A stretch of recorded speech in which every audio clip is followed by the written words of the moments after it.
महानगरपालिकेच्या अनुषंगाने छत्रपती संभाजीनगरमध्ये आज उद्धव ठाकरे यांची शिवगर्जना सभा जी आहे ती पार पाडणार आहे।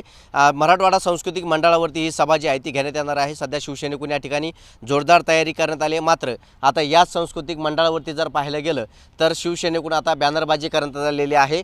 कोणता राजा, कोणता सम्राट, आमचं पाणी कुठे, असा देखील प्रश्न जो आहे तो आता या ठिकाणी उपस्थित केलेला आहे। त्याचबरोबर पाहिलं तर व्यंगचित्र जे आहे ते या ठिकाणी काढण्यात आलेलं आहे। संजय सिरसाट, संदीपान भुमरे आणि अतुल सावे या तिघांचे बॅनरबाजी जी आहे ते मराठवाडा सांस्कृतिक मैदानाच्या बाहेर जी आहे ती लावण्यात आलेली आहे आणि पाण्याचा प्रश्न जो आहे तो या ठिकाणी उपस्थित केलेला आहे। त्याचबरोबर घराघरातील हंडे ओरडतात, लबाडांनो पाणी द्या, असं देखील प्रश्न जे आहे ते आता शिवसेनेने या ठिकाणी उपस्थित केलेले आहे आणि याच मैदानावरती आता उद्धव ठाकरे यांची सभा देखील पार पाडणार आहे।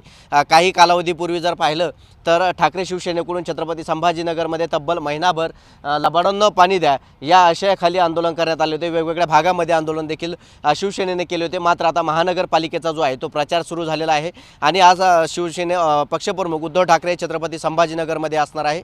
मात्र आता यामधून उद्धव ठाकरे यांची तोफ जी आहे ती संभाजीनगरमध्ये धडकल्यानंतर कोणते मुद्दे ते उपस्थित करणार आहे, कोणत्या प्रश्नावरती उद्धव ठाकरे भाषण आता नागरिकांना करणार आहे, कोणते आश्वासन जे आहेत ते आता संभाजीनगरकरांना देणार आहेत, हे पाहणं तितकंच महत्त्वाचं ठरणार आहे। कॅमेरा पर्सन संतोष सिरसाटसह विजय चिडे, छत्रपती संभाजीनगर।